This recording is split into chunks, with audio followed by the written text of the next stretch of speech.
একজন রিপোর্টার একজন মুসলিম মানুষের ইন্টারভিউ নিচ্ছিল। জিজ্ঞেস করছিল, আপনার তো 6টি বাচ্চা, আপনি কি আরো বাচ্চা নেবেন? উত্তরে সেই মুসলিম যা বলল তা অবাক কর। একটু শুনুন। হিন্দু জিজ্ঞাসা করলো যে তুমি আরো বাচ্চা নেবে?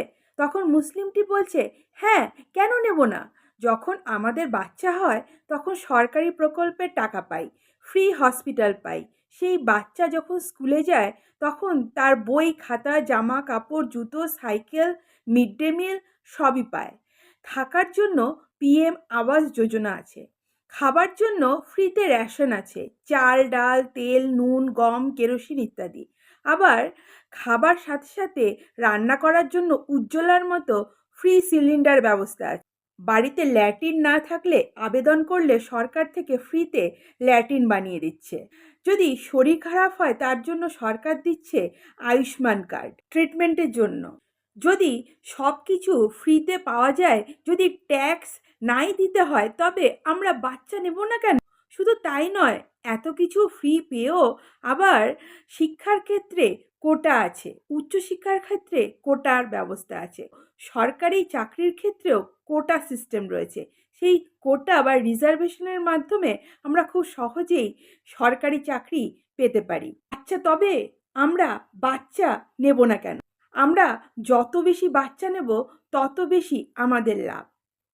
সরকার আমাদের মতো সংখ্যালঘু মানুষদের আবার নিজস্ব ধর্মীয় শিক্ষা প্রতিষ্ঠান চালানোর জন্য সংবিধানের 30 নম্বর আর্টিকেলে একটা বিশেষ ছাড়ও দিয়েছে, যে সংখ্যালঘু মানুষ যারা রয়েছে তারা নিজস্ব ধর্মীয় শিক্ষা প্রতিষ্ঠান সহজেই চালাতে পারে। তাই আমরা গোটা ভারতবর্ষে তৈরি করেছি প্রচুর প্রচুর মাদ্রাসা।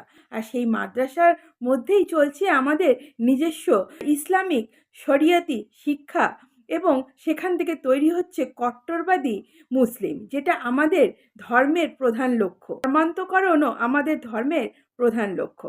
তাই বাচ্চা কেন নেব না? বাচ্চা নেওয়া তো আমাদের সম্প্রদায়ের মধ্যে অনেক লাভ।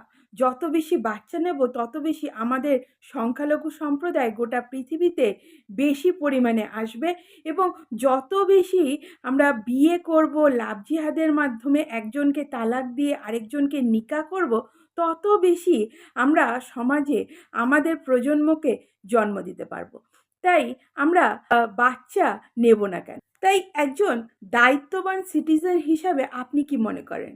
আমাদের সরকার যে বিশেষ ফেসিলিটিগুলো এই সংখ্যালঘু সম্প্রদায়কে দিয়ে চলেছে, আর তারা অচিরেই অগোচরেই আমাদের সমাজটাকে নষ্ট করে দিচ্ছে, সাম্প্রদায়িকতা সৃষ্টি করছে এবং বিচ্ছিন্নতাবাদী মানুষগুলো তৈরি হচ্ছে, তাদের কি এই সরকারি বিশেষ ছাড়গুলো বা রিজার্ভেশন বা ফ্রিতে সব কিছু পাওয়ার অধিকার তারা রাখে? আপনি যদি একজন সুস্থ নাগরিক হন এই ভারতের এবং ভারত মাতাকে ভালোবাসেন, তবে আপনার মতামতটি অবশ্যই কমেন্টে লিখে জানাবেন।